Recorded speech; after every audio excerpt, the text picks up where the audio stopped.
آپ بھی جانتے ہو اور میں بھی جانتا ہوں کہ کتنی کم پرسنٹیج آف مسلمس نماز پڑھتے ہیں۔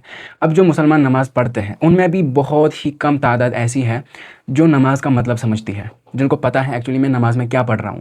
اگر آپ اللہ تعالیٰ سے کلام کر رہے ہو اور آپ کو پتہ ہی نہیں کہ میں کیا کر رہا ہوں، میں مانگ کیا رہا ہوں اللہ تعالیٰ سے، تو کیا آپ کو اس نماز میں خشوع ملے گا؟ اب لوگ کمپلین کر رہے ہوتے ہیں کہ مجھے نماز میں خشوع و خضوع نہیں ہے، میری نماز میں سکون نہیں ہے، یا پھر نماز میں برے خیالات آتے ہیں۔ تو اگر آپ کو پتہ ہی نہیں کہ میں کیا کہہ رہا ہوں اللہ تعالیٰ سے، فار ایگزامپل میں آپ کو ایک مثال دیتا ہوں، آپ کسی انسان کے ساتھ بات کر رہے ہو اور آپ کو پتہ ہی نہیں اس کی لینگویج کیا ہے، تو کیا وہ کنورزیشن آپ کے لیے انٹرسٹنگ ہوگی؟ نہیں ہوگی، آپ اس میں بور ہو جاؤ گے، آپ ادھر ادھر دیکھنے لگ جاؤ گے۔ اسی طریقے سے جب ہم نماز پڑھتے ہیں تو ہمیں اگر پتہ ہی نہیں ہوگا کہ ہم پڑھ کیا رہے ہیں، ہم نماز میں مانگ کیا رہے ہیں اللہ تعالیٰ سے، تو اس میں وہ سکون، اس میں وہ مزہ کیسے ہمیں حاصل ہو سکتا؟ تو نماز جب ہم سٹارٹ کرتے ہیں تو نماز سٹارٹ کرنے سے پہلے ہم ایک چیز کرتے ہیں، وہ ہے نیت۔ اب نیت کا مطلب کیا ہے؟ نیت کا مطلب ہے دل کا ارادہ۔ اب سب کانٹیننٹ میں کچھ ایسے رواج ہے کہ ہم وربلی نیت پڑھتے ہیں، لیکن ہمیں کوئی حدیث نہیں ملتی ہے جہاں وربلی نیت پڑھنے کو کہا گیا ہو۔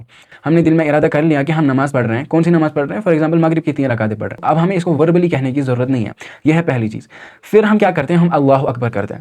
ہم جب اللہ اکبر کرتے ہیں اس کا مطلب کیا ہے؟ اس کا مطلب ہے اللہ از دا گریٹسٹ۔ اب جب ہم نے اللہ از دا گریٹسٹ کہہ دیا، اب ہم نے یہ بھی کہہ دیا کہ میرا بزنس اللہ سے چھوٹا ہے، میرے بیوی بچے اللہ سے چھوٹے ہیں، میری جاب اللہ سے چھوٹی ہے، میری اسٹڈیز اللہ سے چھوٹے ہیں، میری اسپورٹس ٹیم اللہ سے چھوٹی ہے، میرا جو بھی میرے دن میں جو بھی میری چیزیں ہوتی ہیں جن میں اسپینڈ ٹائم کرتا ہوں وہ اللہ سے چھوٹی ہے، تو اب مجھے ان کا خیال نہیں آنا چاہیے، اب میں ڈیلیبریٹلی ان کے بارے میں سوچنا نہیں چاہیے۔ یہ ہم اقرار کرتے ہیں۔ جب آپ نماز سٹارٹ کرتے ہو تو آپ کو یہ ویژولائز کرنا ہے کہ میں اللہ کو دیکھ رہا ہوں اور اللہ مجھے دیکھ رہے ہیں۔ اگر آپ یہ امیجن نہیں کر سکتے کہ میں اللہ کو دیکھ رہا ہوں تو at least you imagine this کہ اللہ مجھے دیکھ رہا ہے۔ تو اس سے کیا ہوگا؟ آپ کے اندر ایک اٹینٹیونیس آئے گی۔ فار ایگزامپل آپ پرائم منسٹر کے سامنے بیٹھے ہو، تو پرائم منسٹر کے سامنے آپ ایسے انداز میں بیٹھو گے کہ اس کو لگے کہ میں اس کی ریسپیکٹ کر رہا ہوں۔ لیکن آپ نے دیکھا ہوگا نماز میں لوگ کیا کرتے ہیں؟ ایسے کر رہے ہوتے ہیں، ایسے کر رہے ہوتے ہیں، ادھر ادھر دیکھ رہے ہوتے ہیں۔ تو آپ خود بھی اندازہ لگا سکتے ہو کہ ان کے دل میں اللہ کی کتنی عزت ہے، ان کے دل میں نماز کی کیا پرائیورٹی ہے، نماز کا پرائیورٹی لسٹ ان کی زندگی میں کیا ہے۔ اس کے بعد اللہ اکبر کر کے ہم ثنا پڑھتے ہیں، سبحانک اللہم و بحمدک و تبارک اسمک و تعالی جدک ولا الہ غیرک۔ اب اس کا مطلب کیا ہے؟ دیکھو سبحانک اللہم، سبحانہ ورڈ جو ہے نا، اس کا مطلب یہ سبح ورڈ سے نکلا ہے۔ سبح کا مطلب ہوتا ہے ٹو ایلیویٹ سم تھنگ، کسی چیز سے اوپر ہونا۔ تو سبحانک اللہم یا سبحان اللہ جو ہے نا، وہ اس کا مطلب یہ ہے کہ ہم اللہ تعالیٰ کی اتنی بلندی بیان کرتے ہیں کہ اس کے اوپر درجے کا کوئی ہے ہی نہیں۔ ہم کہتے ہیں اللہ تعالیٰ ہر ایک نقص سے پاک ہے، اللہ تعالیٰ کی ہم بڑائی بیان کرتے ہیں، سبحانک اللہم و بحمدک۔ اس کے بعد ہم اللہ تعالیٰ کا حمد بیان کرتے ہیں۔ ہم کیا ہوتا ہے؟ ہم اللہ تعالیٰ کی تعریف بیان کرتے ہیں، وبحمدک وتبارک اسمک۔ اس کے بعد ہم کہتے ہیں اللہ تمہارا نام بابرکت ہے، وتعالی جدک، اور تیری شان اور عظمت سب سے بلند ہے، ولا الہ غیرک، تمہارے علاوہ کوئی معبود نہیں ہے۔ اب ہم نے ثنا پڑھ لی، اس کے بعد ہم کیا پڑھتے ہیں؟ تعوذ پڑھتے ہیں، اعوذ باللہ من الشیطان الرجیم پڑھتے ہیں۔ اب اگر آپ دیکھو گے روزمرہ کی زندگی میں ہم بہت ساری نیکیوں کے کام کرتے ہیں، ہم صدقہ دیتے ہیں، یا نفلی نماز پڑھتے ہیں، قرآن پاک پڑھتے ہیں، یا پھر کوئی بھی ہم جب اچھا کام کرنے جاتے ہیں تو شیطان ہمیں اس سے روکتا ہے۔ اب آپ کیسے یہ امیجن کر سکتے ہو کہ آپ اللہ کے سب سے قریب جانے والے ہو؟ حدیث میں آتا ہے انسان سب سے قریب اللہ کے سجدے کی سچویشن میں ہوتا ہے، تو شیطان اس ٹائم کیسے پیچھے ہٹ سکتا ہے؟ تو اسی سے پناہ مانگنے کے لیے ہم اعوذ باللہ من الشیطان الرجیم پڑھتے ہیں۔ اس کا مطلب آپ کو پتہ ہی ہوگا، میں پناہ مانگتا ہوں اللہ کی شیطان مردود سے۔ اس کے بعد ہم بسم اللہ الرحمن الرحیم پڑھتے ہیں۔ بسم اللہ الرحمن الرحیم کا مطلب ہم یوزولی ایسے پڑھتے ہیں، شروع کرتا ہوں اللہ کے نام سے جو بڑا مہربان اور نہایت رحم کرنے والا ہے، رائٹ؟ اینڈ یہ جو بڑا مہربان اور نہایت رحم کرنے والا ہے، ہم اس کو سائنونیم میں سمجھتے ہیں، لیکن الرحمن اور رحیم میں جو ڈفرینس ہے نا، وہ ہم میں سے بہت کم لوگوں کو پتہ ہے، and it has a difference. الرحمن اور الرحیم میں یہ ڈفرینس ہے۔ عربی میں ایک کانسیپٹ ہے جس میں یہ ہے کہ جتنی زیادہ لیٹرز ایک ورڈ میں ہوں گے نا، اس کی اتنی زیادہ ہیوینس ہوگی۔ الرحمن میں اگر آپ دیکھو گے را ہا میم الف نون 5 ورڈز ہیں، اور رحیم میں اگر آپ دیکھو گے را ہا یا میم 4 ورڈز ہیں۔ تو رحمان میں زیادہ رحمت کی جو صفت ہے وہ ہے، رحیم میں اسے کمپیریٹیولی کم۔ اب یہ کیسے؟ اب یہ فٹ کہاں بیٹھتا ہے؟ دیکھیں دنیا میں اگر کوئی ایتھیسٹ ہے، دنیا میں اگر کوئی نان مسلم ہے، یا اللہ کا کوئی باغی ہے، یا پھر اللہ کو گالیاں دینے والا ہے، تو کیا اللہ تعالیٰ اس کا رزق بند کرتے ہیں؟ نہیں کرتے، کیونکہ اللہ تعالیٰ رحمان ہے۔ دنیا میں اللہ تعالیٰ کی رحمانیت کی صفت غالب ہے۔ اللہ تعالیٰ مسلمانوں، ہندوؤں، کرسچنز، بدھسٹ سب پہ رحم فرماتا ہے، لیکن جو آخرت کا دن ہوگا اس دن اللہ تعالیٰ کی رحمت صرف مسلمانوں کے لیے خاص ہوگی۔ تو اس دن اللہ تعالیٰ کی رحمت ہوگی، لیکن وہ کمپیریٹیولی دنیا سے کم ہوگی۔ رحیم کا مطلب ہم اس حساب سے لیتے ہیں۔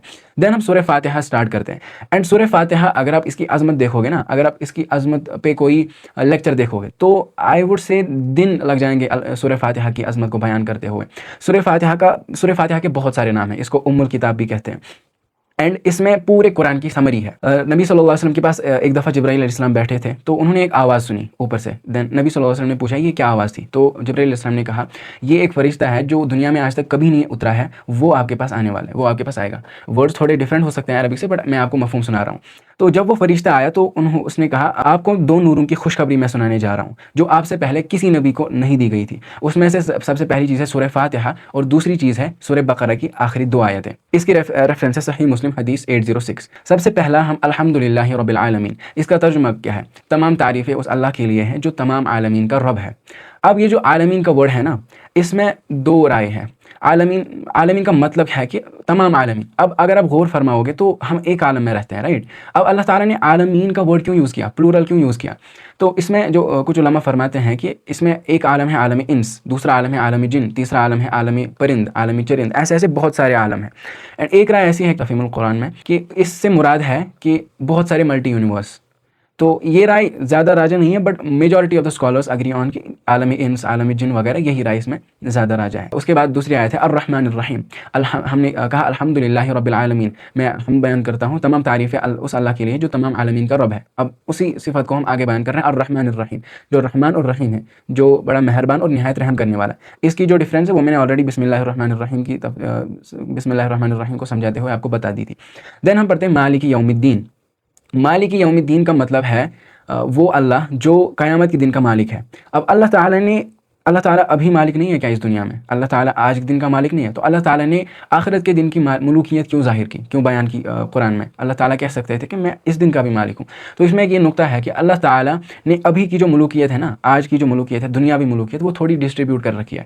مثلا تھوڑی کچھ کنگ سلمان کے پاس ہے, تھوڑی بہت ڈونلڈ ٹرمپ کے پاس ہے, تھوڑی بہت ایسے بہت سارے ممالک جو ہے. یا پھر چھوٹی ایگزامپل لیتے ہیں, ہمارا جو مکان ہے اس کا مکان مالک میرا ابو جی ہے. ایسے ہی ملوکیت ڈسٹریبیوٹ کر رکھی ہے اللہ تعالیٰ نے اس دنیا میں. لیکن اس دن یوم الدین, آخرت کے دن میں اللہ تعالیٰ تمام لوگوں کے مالک ہوں گے. اس دن اللہ کے سوا کوئی کسی چیز کا مالک نہیں ہوگا. تو یہاں پر یہ نقطہ نکلتا ہے کہ مالک یوم الدین اللہ تعالیٰ نے کیوں یوز کیا. دین دوسری اس کے بعد والی آیت ہے ایاک نعبد و ایاک نستعین. اس کا مطلب کیا ہے؟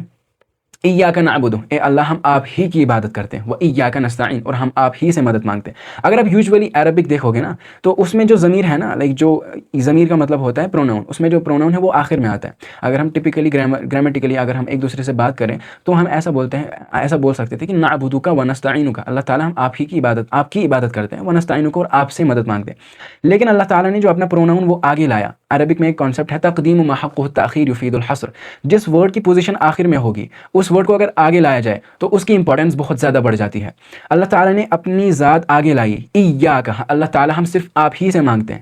تو یہاں پر جو شرک ہے نا وہ ڈسمینٹل ہو جاتا ہے. یہاں پر اللہ تعالیٰ فرماتے ہیں میرے سوا تم کسی سے بھی نہیں مانگ سکتے. وسیلے کی بات الگ ہے, میں نے اس میں ویڈیو بھی ڈالی تھی, اس میں بہت سارے کمنٹس آئے تھے کہ وسیلہ کیا ہے, پر اس پہ ہم الگ بات کریں گے. لیکن جو قبر پرست لوگ ہوتے ہیں یا پھر ڈائریکٹ شرک کرتے ہیں معبودوں سے, تو ان کی وہ یہاں پر ڈسمینٹل ہو جاتا ہے. اس کے بعد ہے اہدنا الصراط المستقیم. اے اللہ ہمیں راستہ دکھا, اہدنا ہمیں راستہ دکھا, صراط المستقیم, کس کا راستہ؟ سیدھا راستہ. اب وہ سیدھا راستہ کون ہے؟ صراط الذین انعمت علیہم, صراط الذین, ان لوگوں کا راستہ, انعمت علیہم, جن پر تم نے انعام کیا ہے, جن پر اللہ تعالیٰ نے انعام کیا ہے. اب سوچنے والی بات یہ ہے کہ اللہ تعالیٰ نے کن لوگوں پر انعام کیا ہے؟ تو اللہ تعالیٰ خود قرآن میں فرماتے ہیں, اس کو بولتے ہیں تفسیر القرآن بالقرآن. اللہ تعالیٰ قرآن میں ہی کسی آیت کی تفسیر فرماتے ہیں, یا پھر اگر اللہ تعالیٰ نے قرآن میں کسی آیت کی تفسیر نہیں کی تو نبی صلی اللہ علیہ وسلم اپنی احادیث میں اس آیت کی تفسیر کرتے ہیں. یا اگر ہمیں حدیث میں نہیں ملتی دین اقوال صحابہ میں ملتی ہے. تو یہ 3 لیولز ہوتے ہیں تفسیر کے. اللہ تعالیٰ نے دوسری آیت میں قرآن سورہ نساء آیت نمبر 69 میں فرماتے ہیں فَأُولَٰئِكَ مَعَ الَّذِينَ أَنْعَمَ اللَّهُ عَلَيْهِم مِّنَ النَّبِيِّينَ وَالصِّدِّيقِينَ وَالشُّهَدَاءِ وَالصَّالِحِينَ. انعم اللہ علیہم, اللہ تعالیٰ نے انعام کیا. ہم نے یہاں پر اللہ تعالیٰ سے مانگا نا کہ ہمیں ان لوگوں کا راستہ دکھا جن پر اللہ تعالیٰ نے انعام کیا ہے. تو اللہ تعالیٰ ہمیں وہیں سے فرماتے ہیں کہ میں نے کن لوگوں پر انعام کیا ہے. انعم اللہ علیہم من النبیین, میں نے نبیوں پر انعام کیا ہے. والصدیقین, میں نے سچے لوگوں پر انعام کیا ہے. والشہداء, میں نے شہداء پر انعام کیا ہے. والصالحین, میں نے نیک لوگوں پر انعام کیا ہے. یعنی کہ یہ جو 4 طبقے ہیں نا, یہ لوگ ہمارے رول ماڈل ہونی چاہیے. اس کے بعد والی آیت ہے غیر المغضوب علیہم ولا الضالین. اے اللہ تعالیٰ ہمیں اب وہ راستہ نہ دکھاؤ, ان لوگوں کا راستہ نہ دکھاؤ جن پر اللہ تعالیٰ نے غضب کیا ہے اور جو گمراہ ہے, ولا الضالین. اب یہاں پر غضب کس گروپ پر کیا گیا ہے اور